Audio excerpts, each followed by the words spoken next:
નમસ્તે મિત્રો, ગુજરાતી મોટિવેશનલ વિડીયોની સિરીઝ NK વિચાર શ્રેણીમાં આપનું સ્વાગત છે. કેટલાક કામ જે શરૂમાં અઘરા લાગે કે ના ગમે પણ એને કર્યા પછી તે ફાયદેમંદ હોવાથી ગમવા લાગે. આ વાત સમજવા એક નાનકડી વાર્તા. એક માણસ જેને આપણે રાજેશના નામથી ઓળખીશું, તે પોતાના કાર્યસ્થળ પરના વર્ક પ્રેશરને લીધે ખૂબ તણાવમાં રહેતો. તેને ઘણી વખત પોતાના બોસની દાટ પણ ખાવી પડતી. આના લીધે તે ખૂબ ચીડચીડો થઈ ગયો અને ઓફિસનો ગુસ્સો ઘરે આવી બૈરી અને પુત્ર ઉપર કાઢતો. મિત્રોના ફોન આવે તો કાપી નાખતો, સગા સંબંધીના ફોન આવે તો પણ કાપી નાખતો. તેને પોતાની જિંદગી વ્યર્થ લાગવા માંડી હતી. એક સાંજે ઓફિસથી ઘરે આવ્યો અને એ સોફા પર બેસી ગયો. ત્યારે તેનો પુત્ર તેની પાસે આવ્યો અને કહેવા લાગ્યો કે પપ્પા, આજે મને હોમવર્કમાં એક નિબંધ લખવાનો છે અને તે માટે તમે મને મદદ કરો. રાજેશ પોતાના હાલના સ્વભાવ મુજબ ગુસ્સે થઈ ગયો અને પુત્રને ભગાડતા બોલ્યો, હું ખૂબ થાકી ગયો છું, તારી કોઈ મદદ નહીં કરું. પુત્ર નિરાશ થઈ ગયો અને પોતાના રૂમમાં જતો રહ્યો. થોડા સમય પછી રાજેશનો ગુસ્સો શાંત થયો એટલે તેને થયું કે ચાલ પુત્રને હોમવર્કમાં મદદ કરું.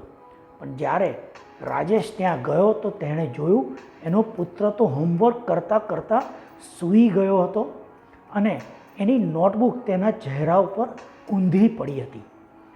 રાજેશ પુત્રના પલંગ પાસે ગયો અને નોટબુક ઊંચકી લીધી જેથી પુત્ર શાંતિથી સૂઈ શકે. નોટબુક બાજુમાં મૂકતી વખતે તેની નજર નોટબુકના ખુલ્લા પેજ પર પડી જ્યાં પુત્રએ નિબંધ લખવાની કોશિશ કરી હતી.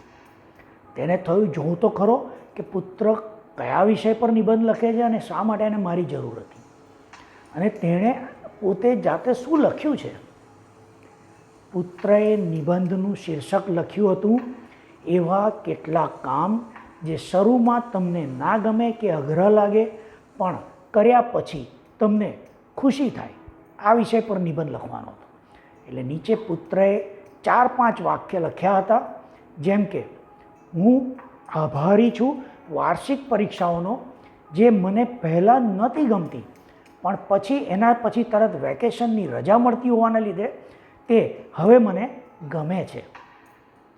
આભાર કડવી દવાઓનો, જે બીમારી વખતે પીવી નથી ગમતી પણ પીધા પછી બીમારી દૂર થઈ જાય છે અને એટલે હવે મને કડવી દવા પીવી પણ ગમે છે. આભાર પેલા અલાર્મ ક્લોકનો, જે વાગે છે ત્યારે ઉઠવું નથી ગમતું પણ ઉઠી ફ્રેશ થઈ ગયા પછી ખૂબ સારું લાગે છે અને હું શાળાએ સમયસર પહોંચી શકું છું એટલે મને અલાર્મ ક્લોક ગમે છે. આભાર ભગવાનનો, જેમણે પપ્પાને મારી જિંદગીમાં લાવ્યા. જે મારા પપ્પા ગુસ્સે તો થાય છે, મને નથી પણ ગમતું, પણ પછી પપ્પા મને ફરવા લઈ જાય છે અને ગમતી વસ્તુ અપાવે છે એટલે પપ્પા મને ખૂબ ગમે છે. એમને મારી જિંદગીમાં લાવવા બદલ ખૂબ ખૂબ આભાર પ્રભુ. આજે છેલ્લી લાઈન પુત્રએ લખી હતી, તેણે રાજેશને એકદમ ઝંઝોડી દીધો. તે જાણે ઊંઘમાંથી જાગી ગયો. તે ખૂબ શર્મિંદા થઈ ગયો કે આજે મારા પુત્રએ મને એક ખૂબ અગત્યનો પાઠ શીખવી દીધો, જે છે ગ્રેટિટ્યૂડની ભાવના રાખવાનો. મારી જિંદગીમાં ભગવાને મને કેટલું બધું આપ્યું છે તેનો આભાર માનવાને બદલે જે થોડી ઘણી મુશ્કેલી છે તેના લીધે હું આજે કેવું વર્તન કરતો થઈ ગયો. તુરંત તે પોતાના જીવનમાંના ગ્રેટિટ્યૂડની નોંધ કરવા લાગ્યો. તેણે લખ્યું કે ભગવાન, તમારો આભાર મને એક સારી નોકરી આપવા બદલ. શું થયું કે મારા બોસ નોકરીમાં ક્યારેક ગુસ્સે થાય છે પણ ઘણા લોકો પાસે તો નોકરી જ નથી. આભાર પ્રભુનો કે મારી પાસે રહેવા માટે ઘર અને સાથે પરિવાર છે. ઘણા એવા બદનસીબ છે જેને ના તો ઘર છે ના તો પરિવાર છે. આભાર પેલા ઉપરવાળાનો કે મને શરીરથી તંદુરસ્ત રાખ્યો છે. ઘણા લોકો પાસે આવી તંદુરસ્ત જિંદગી હોતી જ નથી. મિત્રો, આ નાનકડી વાર્તા આપણને સકારાત્મક જીવન માટેની એક મહત્ત્વની શીખ આપી જાય છે. જીવનમાં જે નાની ખુશીઓ મળે છે તેનો મહત્તમ આનંદ લેતા ભગવાનનો આભાર માનતા રહો અને જીવનમાં વધુ ખુશીઓ માટેની જગ્યા બનાવતા જાઓ. જે નથી તેને લઈને જો રડતા રહીશું અને ભગવાનને કોસતા રહીશું તો જીવન આપણું ઝેર બની જશે.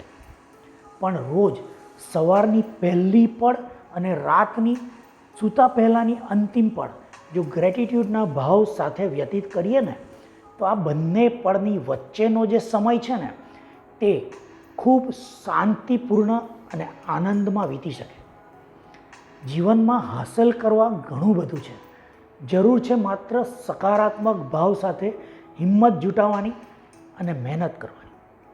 ચાલો આપણે પણ આજથી જ ગ્રેટિટ્યૂડ એટલે કે કૃતજ્ઞતાની ભાવના સાથે જરૂરી હિંમત વાપરી જીવનમાં સફળતા મેળવીએ.